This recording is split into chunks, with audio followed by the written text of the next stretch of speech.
Welcome to the Deep Dive. Today, we're going to be looking at Feng Shui. Ooh, fun. Yeah, it's one of those things you hear about, maybe even like dabble in a little bit yourself. Right. Like you get yourself some lucky bamboo or something like that, Yeah. where you think about where to put a mirror, Mm-hmm. but do we really understand it? Yeah, that's a good question. So that's what we're going to try to figure out today. Okay. What does it actually mean? Yeah. Why do people believe in it? And then what are they actually using it for? All right. Sounds good. So for this deep dive, we've got some academic articles about Feng Shui. Okay. We've even got a Wikipedia entry about the sin symbol, Oh, wow. which I have to admit, I'm Oh. super curious to see how that ties in. Yeah, I'm very intrigued how these kind of seemingly unrelated sources are going to converge in our deep dive today. Yeah. But you're right, Feng Shui is often oversimplified. Uh-huh. But at its core, it's a system that originated in ancient China using energy forces to harmonize individuals with their surrounding environment. So it's not just about interior design. Not at all. Okay. Feng Shui, actually, if you translate it literally, it means wind water. Wind water. Yeah. So think about like the way wind shapes landscapes or the Mhm. way water carves paths through the earth. Right. It's all about understanding and optimizing the flow of energy. Okay. And that energy is called qi in our spaces. Okay, that makes sense. Yeah. So how ancient are we talking here? Mm-hmm. Is this like a recent trend, or is this something that has deep roots? Oh, deep roots is an understatement. Okay. There's evidence of Feng Shui practices dating back thousands of years. Wow. Even before the magnetic compass was invented. Really? Yeah. That's amazing. It is. Imagine that people were already attuned to these subtle energy flows long ago. Right. For instance, we have some evidence from the Banpo civilization in China Okay. around 4000 BC Wow. that their dwellings were intentionally aligned with the asterism Yingxi. Interesting. And this alignment maximized solar gain during the winter solstice. So it showed their sophisticated understanding of astronomy and energy flow even back then. Wow, so they were incorporating the cosmos into their building practices way back then. Exactly. It highlights this really profound connection that ancient people had with their environment and the cosmos. Yeah. They saw everything as interconnected. Mm-hmm. And Feng Shui was a way to harmonize with those energies for greater well-being. So this key that we keep talking about, Yes. can you elaborate on that a bit? All right. I'm kind of getting like a vibes kind of feeling from that word. But what does it really mean in the context of Feng Shui? It's the fundamental concept in Feng Shui. Okay. And it's believed to be this vital life force that flows through everything. Okay. Us, the spaces we inhabit, Yeah. objects. Okay. And just like you said, it can have different qualities. It could be positive or negative. Okay. Like think about a place that feels instantly uplifting versus one that makes you feel drained or uneasy. Right. That's qi at play. Oh, that's so interesting. Yeah. So then Feng Shui aims to enhance the positive. Heat. Right. Exactly. Okay. Yeah. But how do you actually do that?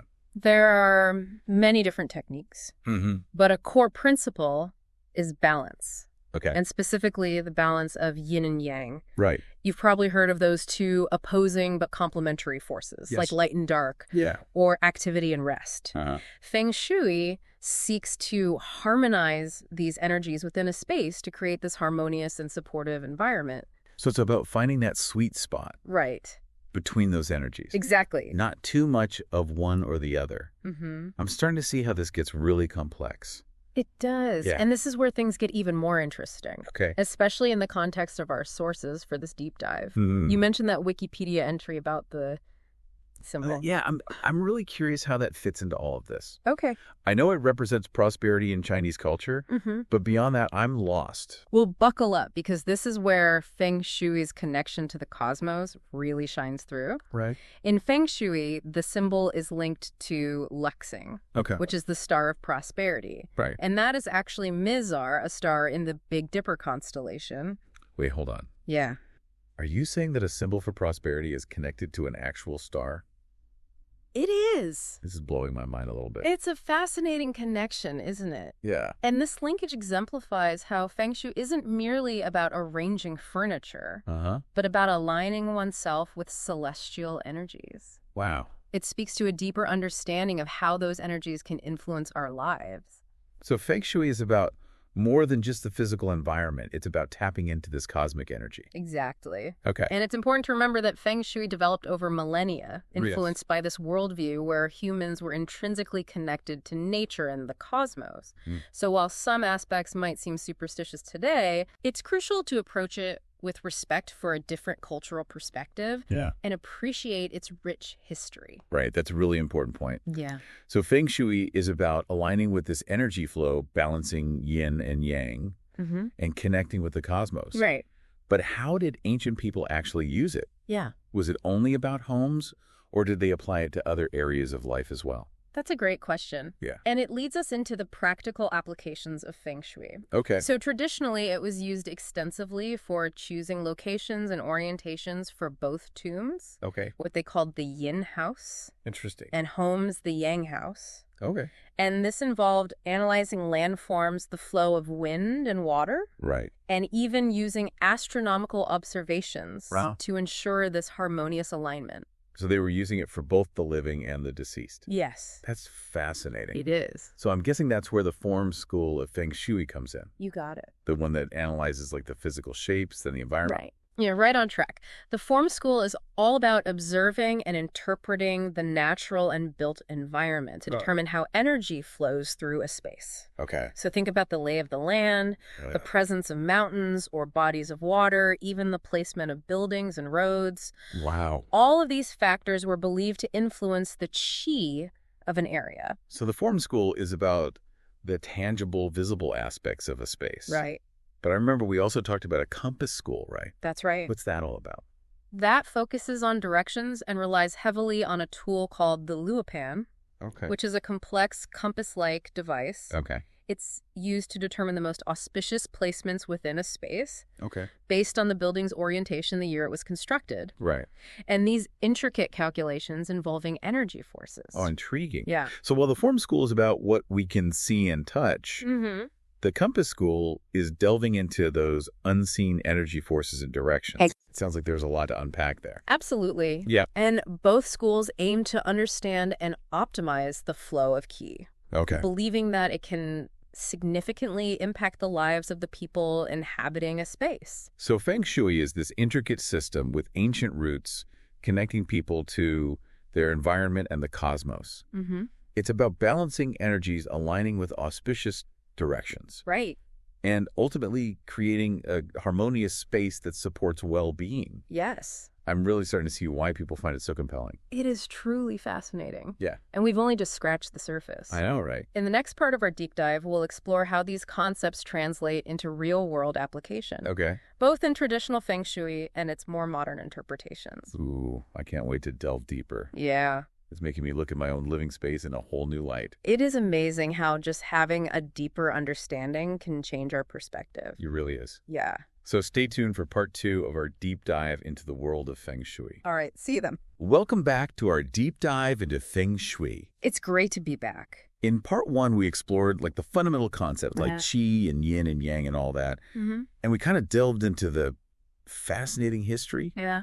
of this ancient practice. Mm-hmm. But now I kind of want to shift our focus Okay. to the more like practical side of it. Yeah. How is Feng Shui actually applied? I have to Yeah. admit, Yeah. after our last conversation, I'm looking at my apartment Mm-hmm. with like a whole new awareness of energy flow. It's amazing how just a deeper understanding can change our perspective, isn't it? Yeah, it really is. And you're right. Yeah. Feng Shui isn't just about these abstract concepts. Uh-huh. It offers practical tools and techniques to harmonize our spaces. Right. And one of the most well-known tools is the Bagua map. Oh, yeah, the Bagua map. Yeah. I think I've seen those before. Uh-huh. Like they're these octagon-shaped diagrams Right. with all the different sections. Yeah. What's the significance of those? Essentially, it's an energy map. Okay. It's an 8-sided diagram, Mhm. and each section corresponds to a specific area of life. So All right. like career, wealth, health, relationships, and more. Okay. It's also aligned with the cardinal directions, Right. which adds another layer of complexity to it. So if I'm looking to enhance, say, my career prospects, Mm-hmm. I would focus on the career section Yes. of my apartment's Bagua. That's the idea. Okay, so it's like a treasure map for like life goals. You could think of it that way. I like that. Yeah, essentially what you do is you overlay the bagua Okay. onto the floor plan of a space. Okay. So that space could be a single room or it could be an entire house.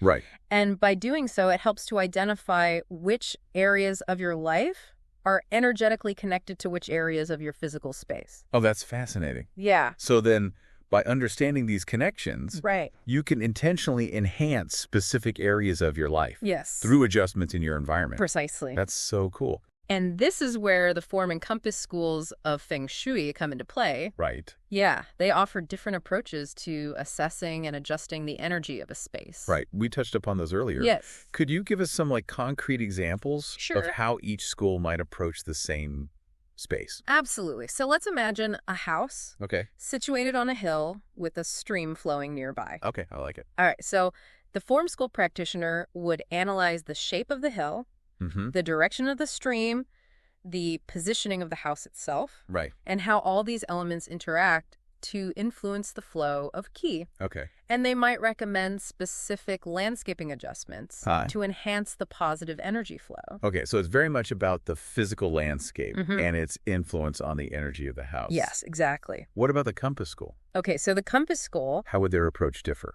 they would use the luopan, Right. that compass-like device that we talked about, Uh-huh. to determine the house's orientation Okay. and calculate the most auspicious placements for various elements within the space.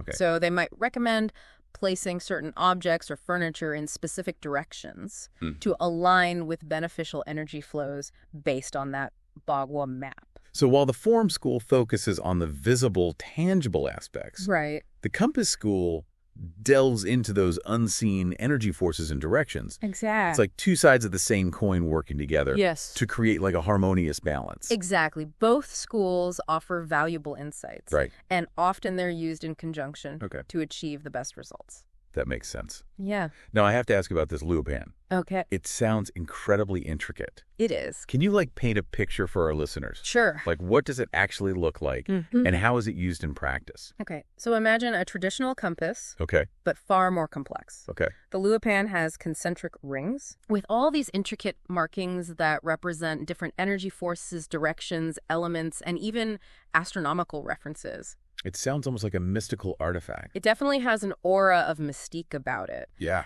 And it's used by Feng Shui practitioners to determine the most auspicious placements for objects, furniture, even the orientation of a building.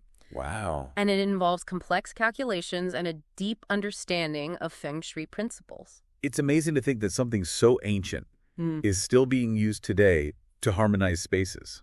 It speaks to the enduring wisdom of Feng Shui. Yeah. And while those traditional tools and techniques might seem daunting, Right. there are also simplified approaches to Feng Shui that Right. have gained popularity, especially in the West. Right. We touched on those earlier as well. Yeah. Can you tell us a little bit more about how those simplified forms differ from the traditional practices? Sure. So simplified forms of Feng Shui tend to focus more on the bagua map Okay. and the basic principles of the 5 elements: Mhm. wood, fire, earth, metal, and water. Okay. They offer practical tips like decluttering, using specific colors, Mm-hmm. adding plants or water features Right. to balance the energies in different areas of your space. So it's about applying some fundamental principles without needing to delve into Right. those complex Lupin calculations and stuff. Exactly. Yeah. That sounds much more approachable for those of us It is. just starting to explore Feng Shui. Yeah. And for many people, these simple adjustments Yeah. can create a noticeable shift in the energy of their space Okay. and how they feel within it. That's awesome. Yeah. It's all about creating that sense of harmony and balance that supports their well-being. I love that. Yeah. So let's say I want to enhance the wealth area Okay. of my apartment Right. using some basic Feng Shui principles. Mm-hmm. What might that look like? Okay. So a common recommendation is to declutter that area, Okay. ensure good lighting, Mm-hmm. and promote fresh airflow. All right. So the 5 elements come into play here. Right. The wealth area is often associated with the wood and water elements. Interesting. So adding healthy plants Mhm. or a small water fountain to that area could be beneficial. So like a thriving plant Yeah. or the soothing sound of running water in that corner of my apartment could potentially enhance my financial well-being. Potentially. Yes. I'm definitely willing to try that. Yeah, give it a shot. What about other areas of life? Okay. What are some simple Feng Shui tips for, say, the relationship area? Okay, so the relationship area is usually associated with the earth element. Uh-huh. So Feng Shui might suggest adding paired objects to that area, Okay.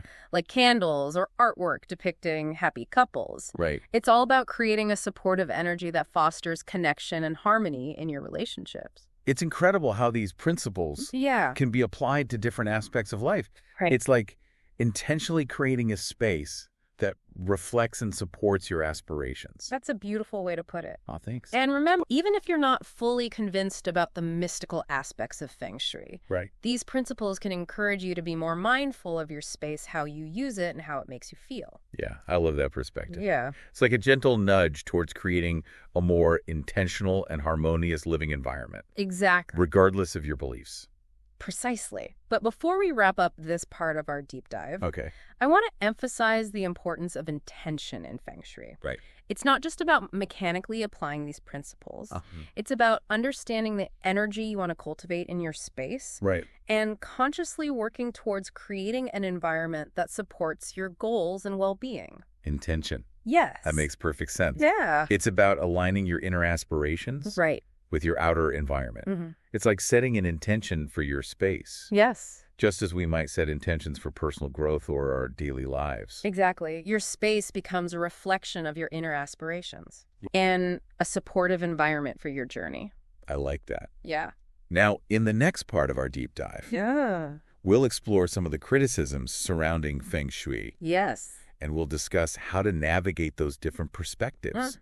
And we'll also delve deeper into those fascinating tools, like the Luopen, Right. and we'll see how they're used in practice. That'll be interesting. I'm so intrigued. Yeah. This deep dive is making me see my own living space in a whole new light. It is amazing how just a deeper understanding can change our perspective. It really is. Yeah. Stay tuned. There's much more to explore in the fascinating world of Feng Shui. All right. See you then. Welcome back to the deep dive. We've been on this really incredible journey, Yeah, it has been. exploring the world of Feng Shui Hmm. from its ancient origins to its modern applications. Right. And I gotta say, I'm starting to see my own space with new eyes. Yeah. Like the energy flow, the placement of objects, it's all so fascinating. It's amazing how just a deeper understanding can really shift our perception, isn't it? It really is. And Feng Shui really does offer this unique lens through which to view our surroundings. It does. Yeah. But as with any belief system, Mm-hmm. I imagine there are different perspectives. Right. And even criticisms Absolutely. surrounding Feng Shui, right? Absolutely. Yeah. It's important to acknowledge those varying viewpoints. Right. And as we mentioned earlier, Feng Shui is often labeled as pseudoscience Ah, by those who adhere to a strictly scientific worldview. that's understandable. Yeah. I mean, some of its core concepts, Right. like Qi and its connection to celestial bodies, can be challenging to reconcile Yes. with empirical evidence. Precisely. And some critics argue that any perceived benefits of Feng Shui are purely placebo effects. Okay. People feeling better simply because they believe their environment has been optimized, Right. even if there's no scientific basis for it. So it's like the power of suggestion playing a role. Yeah, you could say that. Yeah. If you believe your space is attracting wealth and good fortune, Mm-hmm. you might subconsciously act in ways that bring about those results, Right. even if it's not directly because of the Feng Shui adjustments themselves. That's a valid point. It highlights this complex interplay between belief perception and our lived experiences. Right. And I imagine the commodification of Feng Shui, especially in the West, has also sparked some debate, right? Absolutely. Some argue that it's become overly commercialized, Right. with products and services promising quick fixes for life's problems, which strays from the deeper principles of the practice. Yeah, it's easy to see how something like Feng Shui, with its ancient mystique and association with good fortune, could be exploited for commercial gain. Right. It's important to approach it with discernment. Yes, definitely. And remember that at its core, Feng Shui is about more than just attracting wealth or success. Right. It's about cultivating a harmonious and balanced environment that supports overall well-being. Precisely. And for many people, even if they don't fully subscribe to the beliefs, the principles of Feng Shui can be a valuable tool Okay. for creating a more mindful and intentional living space. Yeah, I'm finding that to be true for myself. Even without necessarily believing in like the mystical aspects, Right. I'm more aware of the energy flow in my apartment, the clutter, the lighting, the placement of objects. It's like Feng Shui encourages us to just pay attention to our surroundings and how they impact us even on a subtle level. I like that. Yeah. That's a great takeaway. It speaks to the power of awareness and intentionality in shaping our environment Right. and in turn our experiences. Now, before we wrap up our deep dive, Okay. I remember you mentioned wanting to leave our listeners with a final thought about the Luo pen. Oh, yes. I'm intrigued.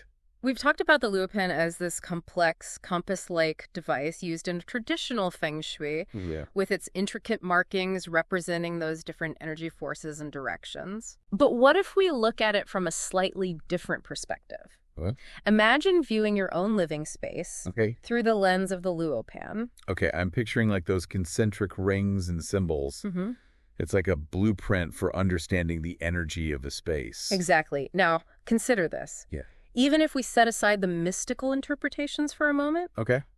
the Luo pan is essentially a tool Uh-huh. for precise observation and measurement. Right. It encourages a deep awareness of our surroundings, the orientation of our space, the flow of light and air, the placement of elements. So even without subscribing to the belief that certain directions are inherently auspicious or anything like that, Right. the Luo pen can guide us toward a more profound understanding of our environment, Exactly. how it interacts with us. Precisely, it prompts us to ask questions to observe, Yeah. to consider how our surroundings might be shaping our experiences, Yeah. even in subtle ways. That's so interesting. Yeah, and it poses the question, could paying attention to the flow of energy in our spaces, light, air, the arrangement of objects, have a subtle yet profound impact on our well-being? That's a great question. It's something to ponder. It's a very thought-provoking question to leave our listeners with. Yeah. Even if Feng Shui remains a system of beliefs that not everyone embraces, its principles can offer a fresh perspective on how we interact with our surroundings and potentially enhance our well-being. It's exactly. Perhaps by understanding these principles, we can create spaces that are not only aesthetically pleasing, Right. but also energetically supportive, fostering a sense of harmony and balance in our lives. Well, thank you for joining us on this fascinating deep dive into the world of Feng Shui. It's been a pleasure. We hope you've gained some valuable insights. Yes. And perhaps a newfound appreciation for the power of intentionality in shaping our spaces and in turn our experiences. It's been fun exploring this with you. Yeah, you too. Until next time, keep exploring, keep questioning, and keep diving deep. See you later.